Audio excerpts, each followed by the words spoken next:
আবারও সাইরেনের ভয়ালো বিরক্তিকর কর্কশ শব্দ। আতঙ্কে ছুটাছুটি, প্রাণ বাঁচানোর দায়ে আশ্রয়কেন্দ্রের দিকে ছুট। 1-2 দিন পর পর এমন ইঁদুর দৌড় নিশ্চয়ই মানতে পারে না ইসরায়েলিরা, অথচ সেটি হচ্ছে। ঘরে থাকা তাদের জন্য বিপদ হয়ে যাচ্ছে।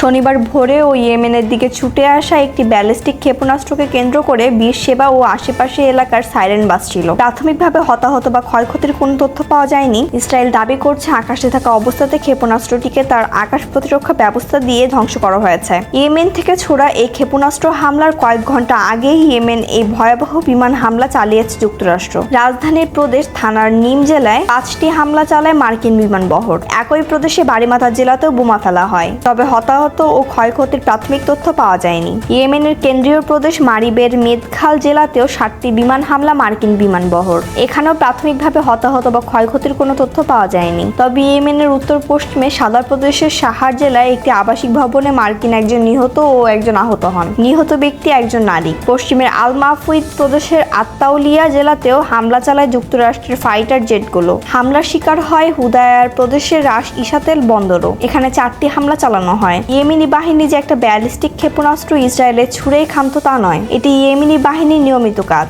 প্রায় প্রতিদিনই ইসরায়েল ভূখণ্ডে ব্যালিস্টিক ও ক্রুজ ক্ষেপণাস্ত্র এবং ড্রোন দিয়ে হামলা চালাচ্ছে বাহিনীটি। একই সঙ্গে মার্কিন বিমান হামলার জবাবে আকাশ প্রতিরক্ষা ব্যবস্থা ব্যবহার করা সহ লোহিত সাগরে অবস্থিত মার্কিন বিমানবাহীর রণতরী ইউএসএস হ্যারি এস ট্রুম ও ইউএসএস কার্ল ভিনসনকে লক্ষ্যবস্তু বানিয়ে প্রায় প্রতিদিন হামলা চালাচ্ছে ইয়েমেনি বাহিনী। সম্প্রতি ইয়েমেনি বাহিনী দাবি করেছে আল-মান্দা প্রণালী এবং আরব সাগর দিয়েও মার্কিন ও ইসরায়েল জাহাজ চলাচল তারা বন্ধ করতে পেরেছে। তাদের হামলার কারণে লোহিত সাগর, এইডেন উপকূল, সুয়েজ খাল দিয়ে তো কবে বাণিজ্যিক জাহাজ চলাচল বন্ধ, সেগুলো এখন বিকল্প জলপথ হিসেবে আফ্রিকা মহাদেশের দক্ষিণ উপকূল দিয়ে যাতায়াত করে। ফলে সময়, অর্থশ্রম সবকিছুরই অপচয় হচ্ছে।